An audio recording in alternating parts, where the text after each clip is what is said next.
autumn. It's here. In today's video, I am going to be creating back to homeschool snacks that can double as camping snacks. Not all of these are going to be my recipes. I went online and I found a whole bunch of recipes that I wanted to try. So we're gonna make a few recipes from other food bloggers today, including one of my own that I have no idea if it's going to turn out yet. So this is going to be an adventure. If it turns out, I'll share the recipe with you. If not, we'll just pretend that it didn't happen, except it's going to be in a video, so everybody's going to know that it happened. Briefly, I do want to tell you about something exciting that's getting ready to go down right now. As the seasons change, it is so important to remember to support our bodies in the transition to the colder months. That's why our family has switched to Mary Ruth Organics. About 2 months ago, Mary Ruth sent me a few products to try, and the difference that we noticed on those products has been so noticeable that I have since stocked up, as you can see here, and I've switched our whole family over. I truly love these supplements because their formulas are extremely well researched. They use quality ingredients and they're actually affordable, which matters for a big family like mine. Here is what we are using. We have been using the kids and the teens multivitamins, including the melatonin-free nighttime gummies. I stocked up on a couple bottles of the men's multivitamins with hormonal support. I am taking the women's multivitamins, like the liquid morning multivitamin plus hair growth, with clinically shown Listrivia for thicker, fuller hair and smoother skin, and it's working. My oldest daughter is starting to take the hair growth max liposomal. I also love that they come in liquid and gummy form, which is great for those of us like me who don't love pills. And that one bottle replaces 3 to 4 other supplements that I used to take. Plus, they're gluten-free, vegan, and free of sugar, nuts, soy, and dairy. As a mom who is aging and in the perimenopause, thick of it, and with a daughter who also struggles with hair growth, these dual-purpose formulas with collagen, Listrivia, and 10,000 micrograms of highly soluble biotin have been such a gift. We actually have seen new hair growth. My energy continues to improve week by week, and it seems my metabolism might be improving a bit. Now is the perfect time to stock up on Mary Ruth's. We definitely will be. On Amazon Prime Days, October 7th and 8th, most items at Mary Ruth's will be 20% off and more. But guess what? You can use my code Mountain Mamas for an additional 20% off. I will share it in the links below. By the way, my 20% off code is evergreen, so you can continue to use it outside of Amazon Prime Days. The first recipe and my personal favorite were sourdough cheese crackers. These came from the blog Wild Thistle Kitchen, and I will link to the recipe in the comments or description box below, both. I cannot highly recommend these enough. This recipe was pristine. There are so many recipes online that you find, and it's almost as if the person didn't actually make the recipe before they posted it. I have had so many flop recipes from blogs to the point that I do not trust very many blogs, but this blog definitely won my trust with this recipe. I can't highly recommend it enough. You just have to try this recipe. These were absolute perfection. One of the things I appreciated about this recipe is that you can long ferment it in the refrigerator after you put it all together if you want to. When you long ferment sourdough, it does make it, according to the theory, slightly more digestible. According to the recipe, this can be refrigerated for 24 hours before you actually roll it out and make the crackers. Cracker recipes can be easy, but they can also be difficult. So when I made this one and they turned out as well as they did, I was thoroughly impressed. They were super fast to make too. One addition that I added to these was minced onion. And although I would like to add the onion again, I don't think I will add the minced onion because when I rolled it out, they did develop some holes from the hard, crunchy minced onions. They were good once it was all cooked together. That's the only change I made to this recipe. I did not make any other changes. I did roll mine super thin, maybe a little thinner than the recipe. I must tell you, these were the first to disappear. Everybody loved all of the snacks that I made, but these were gone before anything else was. These definitely made a solid and keeper place in my scratch cooking repertoire. I will be keeping these stocked for the family from here on out.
make sure that my children are well stocked with snacks. We are not huge snack eaters, but when they go back to school, they like to have a snack at 10 o'clock. Every day. It's kind of the reward for getting done with a subject or two. And we like to do it at 10 because it gives us some time for them to digest that and still be hungry for lunch. I like to pack as much nutrition into their snacks as possible. We don't like junk food snacks. We like healthy snacks that are going to nourish their bodies. Some of these snacks include hard-boiled eggs, peanut butter with apples, muffins. I've already stocked the freezer full of muffins. And today we have granola bars that we're going to make. Something else we've been doing that's kind of fun this year is we've been doing a lot of camping trips on our property. We built a beautiful, the boys, not we.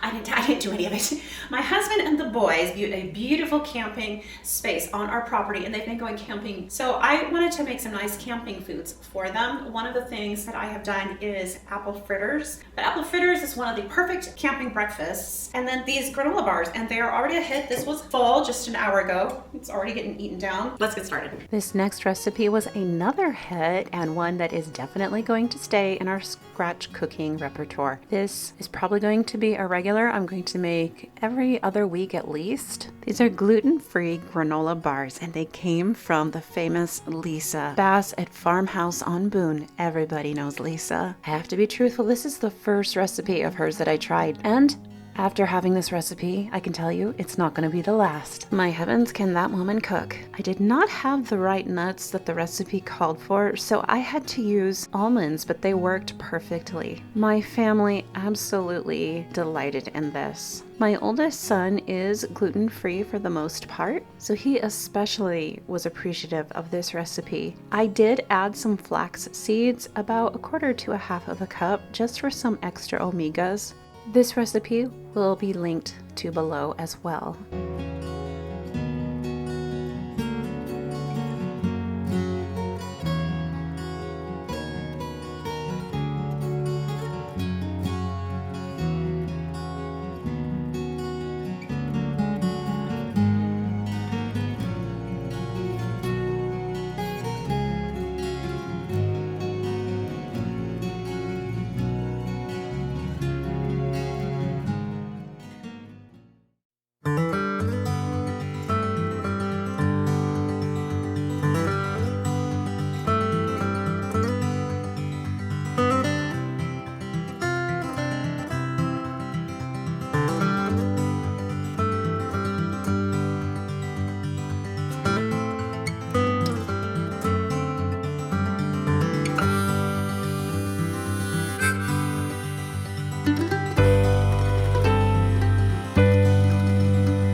Thing that I found with these granola bars too, by the way, is if you break it up, it makes the absolute pristine, best granola you've ever had.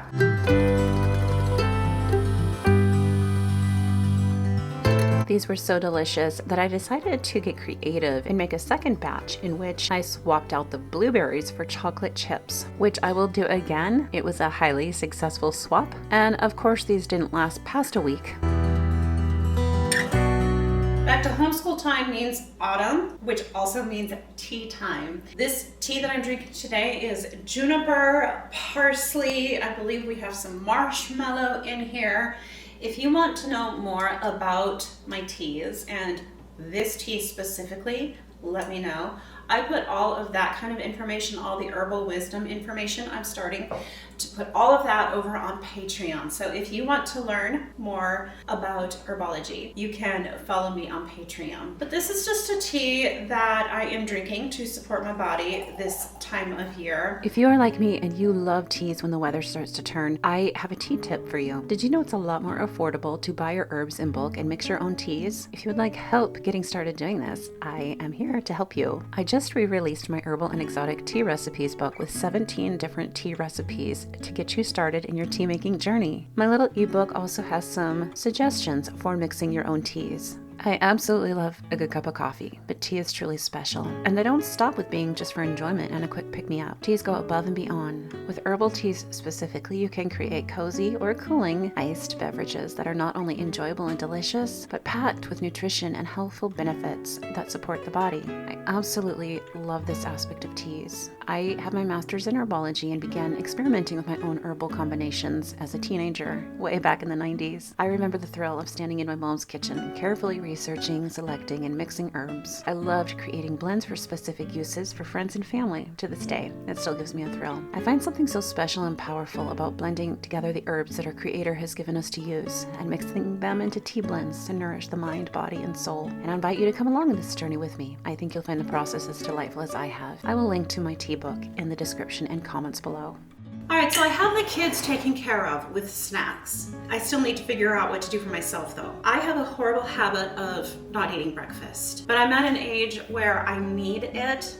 I notice if I don't eat breakfast, I have a horrible blood sugar crash that starts around 9:30, and it's really important for me to eat something before that. I'm also at that age where with perimenopause and midlife, I need protein. Lots of protein, and I have been struggling so much lately to get the recommended protein intake that I'm supposed to have. So today I thought I am going to try to come up with a recipe for a protein bar that doesn't have all the sugars in it, doesn't have too many carbs. I'm okay with some carbs in the morning, but I need to come up with something that's got essential fatty acids so I don't have to remember to take those as well. And I need a protein bar that I can just grab and go because my mornings are so packed between homeschooling, work, the farm chores. I gotta get up early and you hit the ground running essentially. So today I'm gonna try to come up with a protein bar recipe for myself and for you guys that actually tastes good. I don't know if this is gonna work yet or not, so we'll just have to see. So what I'm thinking is I don't want these protein bars to have too much texture. I want them to be kind of smooth, and I just don't like too much texture, especially first thing in the morning. I do like texture if it's like bacon, but I don't like texture if it's oats. So I'm gonna start with blending the oats until they're more powdery and not with a lot of texture. This is my new KitchenAid, by the way, you guys. Isn't it pretty? It's a very lovely KitchenAid. If I had more counter space, I would definitely have this thing on the counter at all times because it's that attractive. I like this KitchenAid. You guys helped me buy it, by the way. You helped me decide what KitchenAid to get. A few months ago, I did a poll here on this channel. Was it a poll or did I just ask people their opinions? I can't remember. But I asked all of you what you've had the best experiences with, and KitchenAid won by a landslide. So I got the KitchenAid and this is it. I did have to replace the lid once already. I will show you guys. When I saw the design of this lid here, I was like, yeah, if my kids run this, they're gonna break it. But that's the only drawback to this design. I wish the lid was the kind you could put on and twist instead of this little thing here. I'm gonna start with 4 cups of oats. We're gonna pulverize it. I wanted to show you guys these Gamma lids. These are from Azure Standard. As a larger family, we use a lot of bulk items, which we put into 5-gallon buckets. And these Gamma lids make accessing what's inside super easy. For these, I'm going to need some kind of a binder. So I have some date syrup here. I could use dates, but I think I want to try using the date syrup. I am going to do yogurt, my Isopure protein here, and peanut butter. I have mixed feelings about peanut butter. I'm not super crazy about peanut butter, but I think it'll be good in these. And I think this flavor combination is gonna work. I have some flax oil here, and this is to help me the omegas. So the flax oil contains omega-6 and omega-3, which is really important, especially as you do start aging. I'm trying to decide if I want to add egg. I know I'm not gonna like the flavor of egg in this, but I am gonna bake them, and I know the egg will help bind everything together. The egg will add more protein. So I'm trying to decide, do I wanna add the egg or do I wanna leave the egg out? Decisions. Okay, so I think I decided I'm gonna add egg yolks, since that will give it less of an eggy flavor, but add the protein. And I think it'll give it some richness too. I'm thinking I'm gonna need to add some baking soda if I'm going to add the egg and the yogurt. Not sure how much. I was gonna mix this up in my KitchenAid bowl, but I am looking at this and I'm only to here, and it says the max fill is to here, so I think I might be able to do everything in here. Yay! Right now, I'm just gonna run through and experiment and start adding things little bits at a time until I have the texture and the flavor that I'm looking for. And then I will post the recipe online. Right now, I'm gonna just have a little fun and start experimenting.